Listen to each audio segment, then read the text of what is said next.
Sam Winchester, haunted by a dream mirroring a fiery death, argues with Dean about its possible supernatural significance. Driven by the dream, Sam uses a fake identity to get information on a car and its owner, discovering Jim Miller in Saginaw, Michigan. The dream's intensity worries Sam, who fears it might be a premonition like his past visions. Arriving in Saginaw, they find the local authorities investigating Miller's death, which appears to be a suicide by carbon monoxide poisoning in his garage. Disguised as priests, Sam and Dean visit the grieving Miller family. Dean uses an EMF meter at the house to scan for supernatural activity, while Sam chats with Miller's son, Max, questioning if they heard or saw anything strange. Later, at a motel, while Dean remains skeptical of any supernatural involvement, Sam experiences an overwhelming vision, hinting at an unseen force influencing events related to an unseen character. Sam experiences visions of Roger Miller's impending death and relays the information to Dean. They track Roger to an apartment building, but arrive to find a bloody scene. They realize a dark shape is stalking Roger. Later, Dean poses as a priest at Jim Miller's funeral, while Sam questions Max, Jim's son.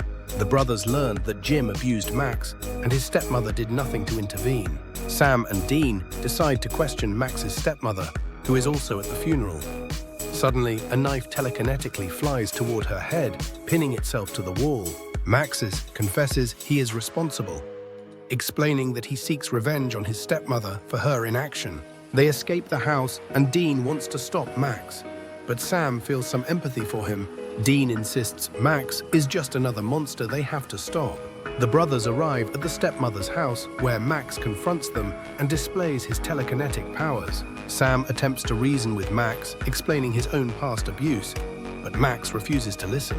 He traps them in the house as a chandelier falls. Dean helps the stepmother escape, while Sam continues to try and persuade Max to stop.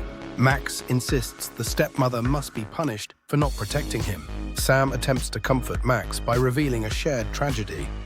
Their mothers died in identical fires when they were infants. Sam hopes this connection will help him reason with Max and convince him that his stepmother is not to blame for his pain.